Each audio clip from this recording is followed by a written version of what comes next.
recorded live at 4ZZZ Studios, Meanjin, Brisbane. On 102.1 FM. And broadcast across Australia on the Community Radio Network. You're listening to Zed Games. Zed Games brings you the best in gaming news, reviews, community and culture. Want to reach out? Share your hot take? Or do you just want to share your favourite game? Find us on socials at ZED Games AU.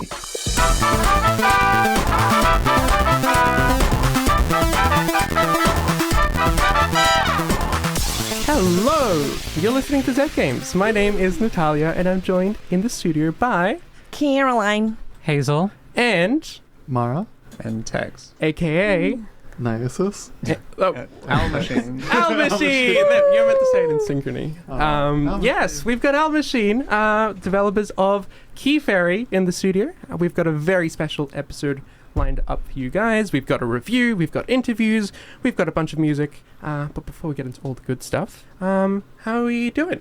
good, I think. Yes. You think? I think. It's been a weird day. Yeah, it has been a strange day. Such a strange day. I'm good. Yeah. I'm good. The iced coffee is kicking in. So, you know, we're about to turn up. That's what I forgot when I left the house. Thank you for the reminder. You have some of mine. Yeah. And Al Machine, how are you doing? I'm good. I'm pretty good. I slept in this morning. Ooh. Wow. How are we I'm feeling? so jealous. Yeah. How are you feeling with all the positive buzz about the game so far? Really incredibly honoured.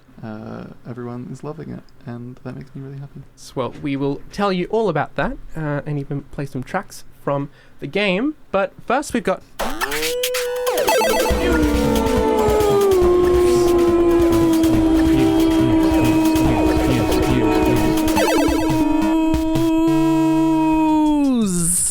This week in gaming news, Microsoft has announced some significant changes to its gaming leadership team this week. Most pressingly, Microsoft's gaming CEO Phil Spencer has announced his retirement after having led Xbox for over 12 years. Sarah Bond, Xbox president, has resigned from her role effective immediately, and Matt Booty, current head of Xbox Game Studios, will be promoted to Chief Content Officer. Taking the reins of gaming CEO from Phil Spencer is Asha Sharma, the current president of Microsoft's Core AI organization. She was previously a VP of Product and Engineering at Meta, as well as the CEO of grocery service Instacart. So, these are all very encouraging things to hear. Yeah, They got that Chief Booty. We cannot focus on his name. We have to move along. I mean, yeah, it's like, you know, a series of disasters after disasters. I can't believe Phil Spencer is gone. I mean, it is, I think, hearing that Sarah Bond is stepping down is a little bit kind of surprising to me, because it seems like, I don't know, she was pretty firmly in the pocket of that Microsoft. It's like they just decided that whatever was going on at Xbox, they just didn't want it happening anymore, and they're going to replace everybody with AI from the top down. Even the top down's getting replaced by AI. Anyway, next story. Discord delays verification. Discord is delaying its age verification rollout just weeks after it was announced due to the public backlash over the new requirements. On February 9th, the platform announced that all existing and new Discord users' accounts would be set to teen appropriate by default, requiring users to choose between using facial age estimation with AI analyzing a submitted selfie, or submitting a form of identification to Discord's vendor partner. It was meant to begin in March 2026, the rollout, but after outcry, they will now be delaying the implementation of age verification requirements until the second half of 2026. Yeah, I don't know. I am not coughing up photo ID to Discord or any of their trusted partners. To clarify, I'm pretty sure that's delaying it for everyone other than us. Oh, right, because Australia's been the forefront of that. A lot of the other... All right, I'm going to go make archives of all my servers. Yeah. Yeah. I'll see you guys on Matrix. We live in a nanny state. We do. Huzzah. In terms of the news nibbles for the week, the head of... I lost it. I'm sorry. Let's talk about the games that are coming out in the next week. We do have some games coming out pretty soon. On February 27th, Pokemon Fire Red and Pokemon Leaf Green will be coming out for the Switch. Tales of Berseria Remastered will be out for PC, Xbox Series X, PS5, and Nintendo Switch. And then the big one for the week, I reckon, Resident Evil Requiem for PC, Xbox Series X, PS5, and Switch 2, as well as the Switch 2 ports of Resident Evil 7 and Resident Evil Village. Then on March 3rd, we'll have Legacy of Kain Defiance Remastered, which I'm very keen for the Legacy of Kain games. I've heard really good things about them. Me too, but I've never touched them. Because they are old. They are very old. Thank God for remasters sometimes. Sometimes. We'll see.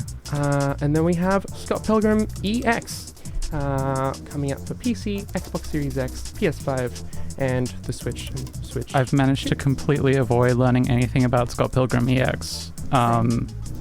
I think I have to see it. I actually have a sin to confess. I, as a film student, have not watched the Scott Pilgrim movies. This is Zed Games. Hello. I am still Natalia, and I'm joined still in the studio by Caroline. Hazel. Tex. Mara. from Owl Machine, who just released a game called KeyFairy. And I think you have something to say, don't you? I played it. You played it. I played it. You ready? And now I have a review. A review.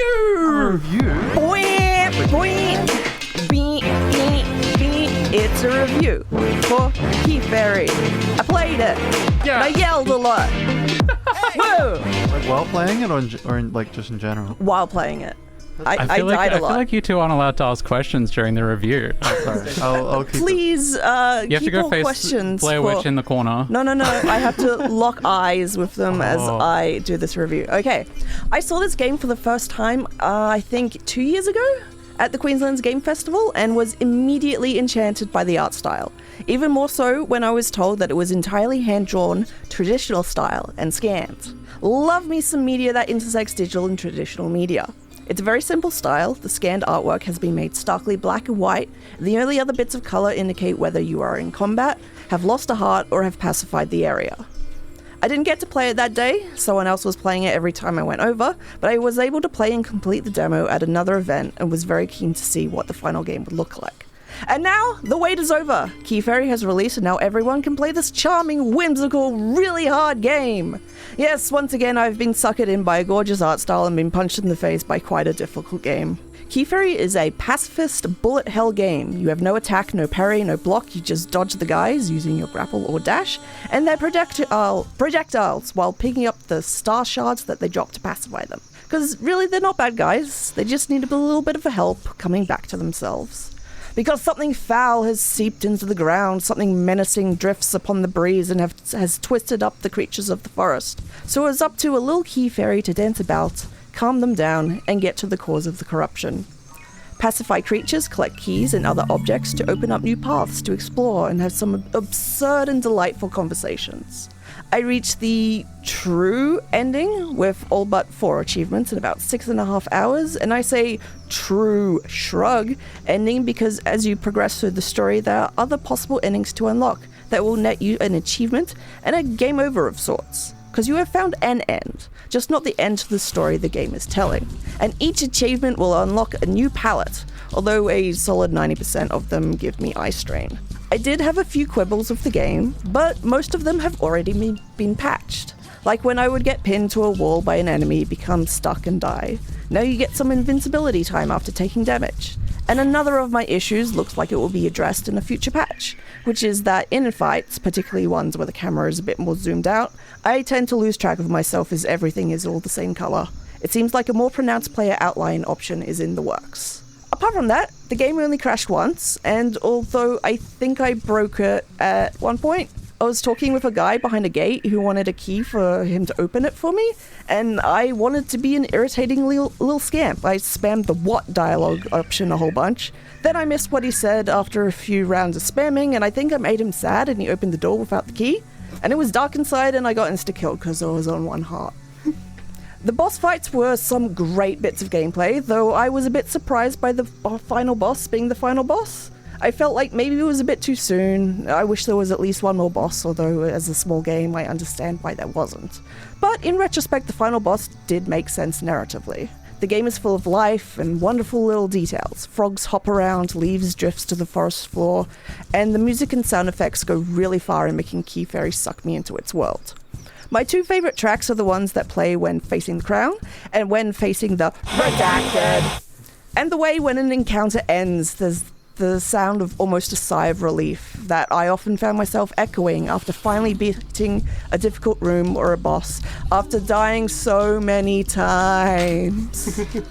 I just want to add that the other day I tried to walk up to Caroline while they were on the computer, and I was like, "Hey," and I just got back. Oh yeah, I was in an encounter and I died just as you spoke to me. I died a lot, but I really love this game.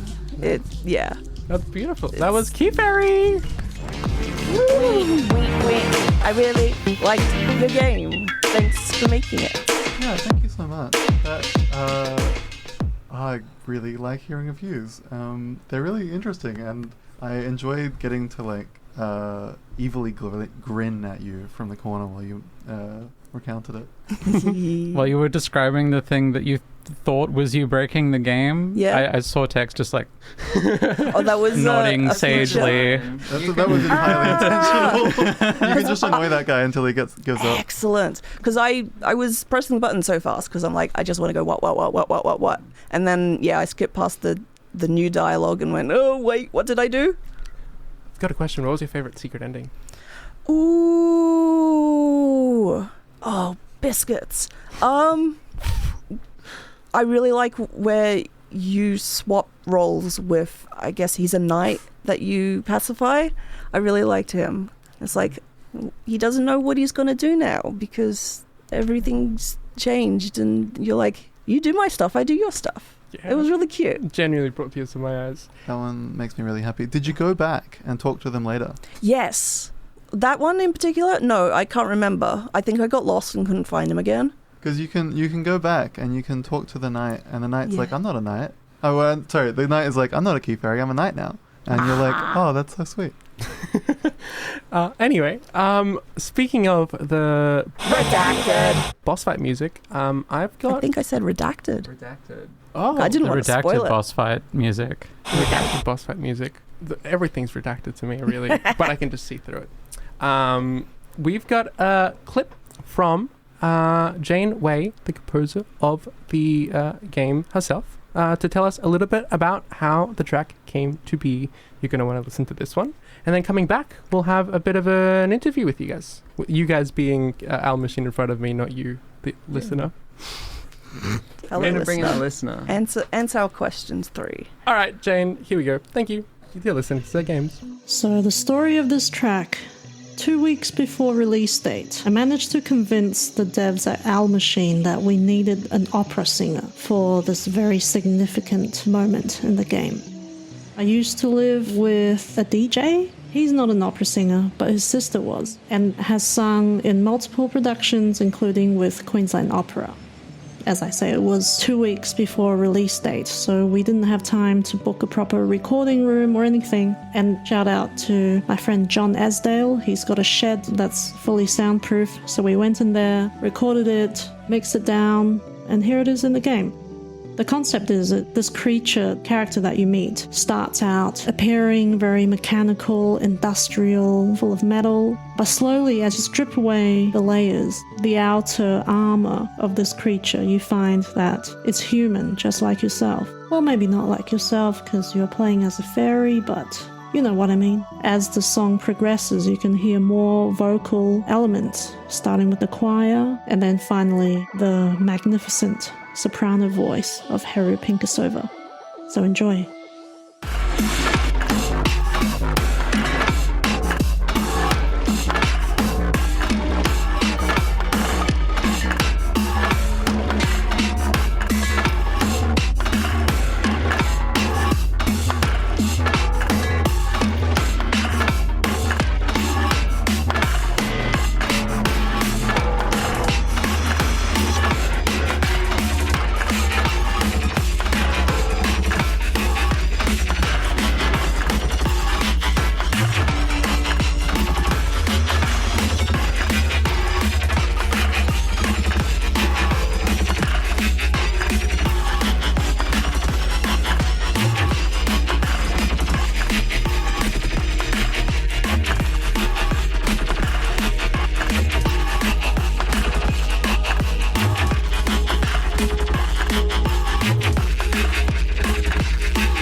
we are back. That was Redacted Doom. Redacted Doom by Jen Wei from the KeyFairy soundtrack. You're listening to Zed Games. I am joined in the studio by Caroline, Hazel, and the KeyFairy development team. Text. And Niosis. Oh, yeah, Niosis online, Mara in real life.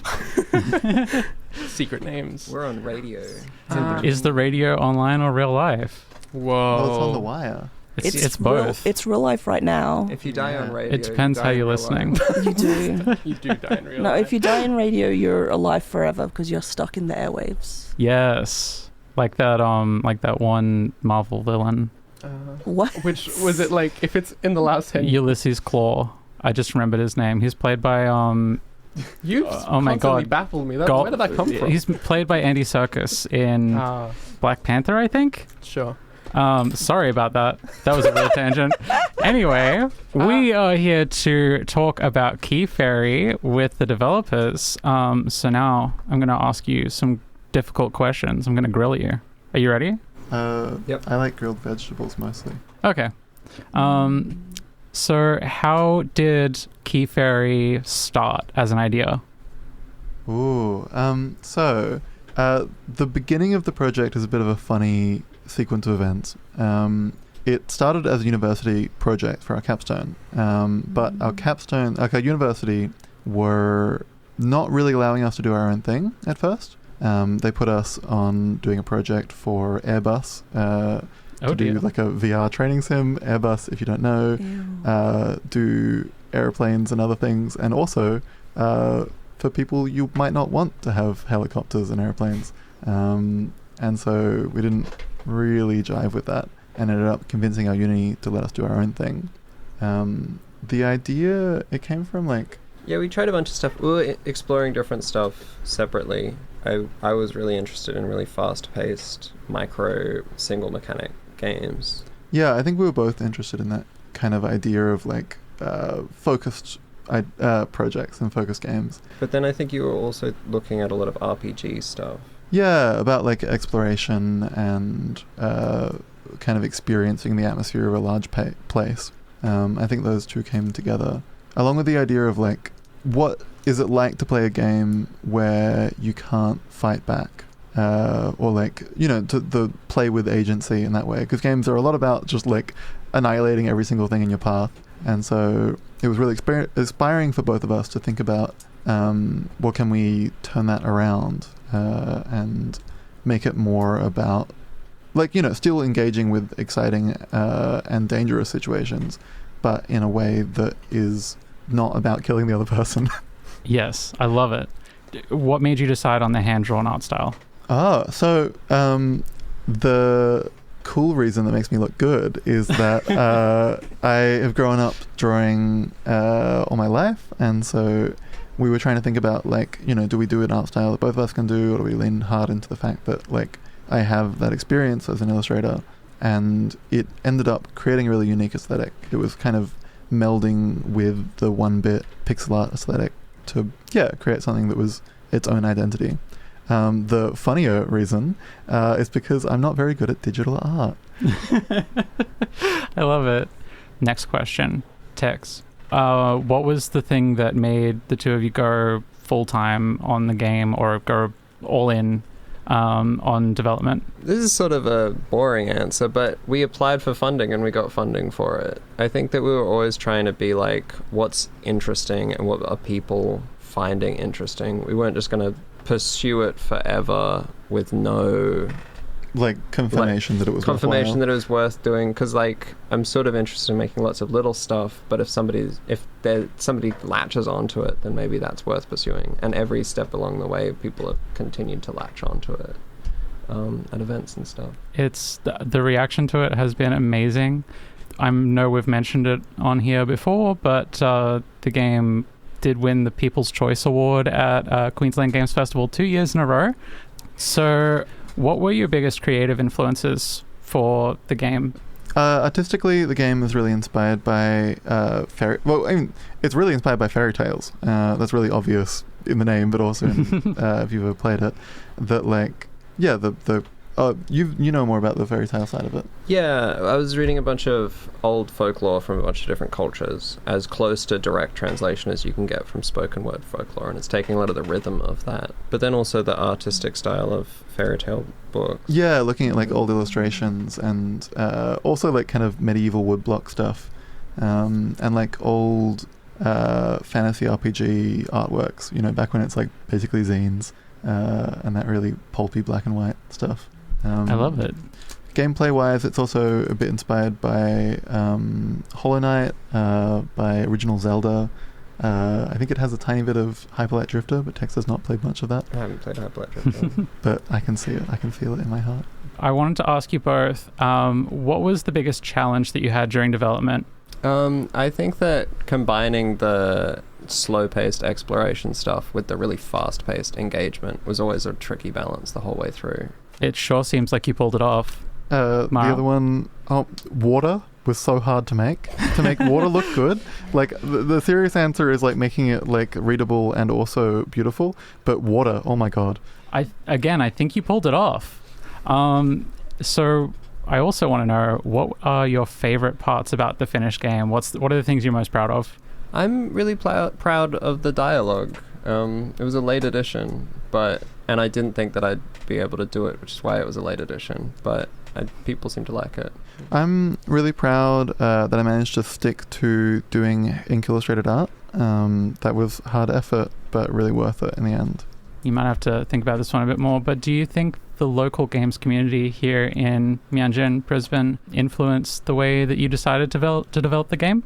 Yeah, I definitely think so. Everything that's nice about KeyFairy is a product of Squiggly River in Brisbane.